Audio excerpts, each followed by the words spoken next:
Atharva, Katerina Teresa நடிப்பில் கடந்த வாரம் வெளியான கணிதன் முதல் வாரத்தின் முடிவில் சுமார் 51.09 லட்சங்களை வசூலித்துள்ளது.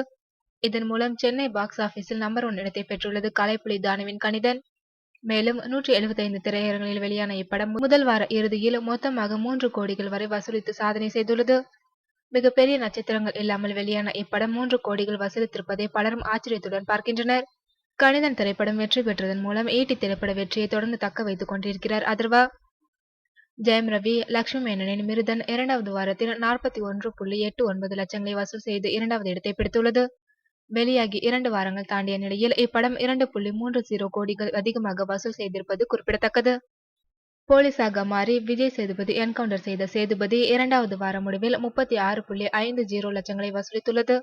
2 வாரங்கள் முடிவில் இதுவரை 1.62 கோடிகளை சேதுபதி திரைப்படம் வசூல் செய்துள்ளது குறிப்பிடத்தக்கது.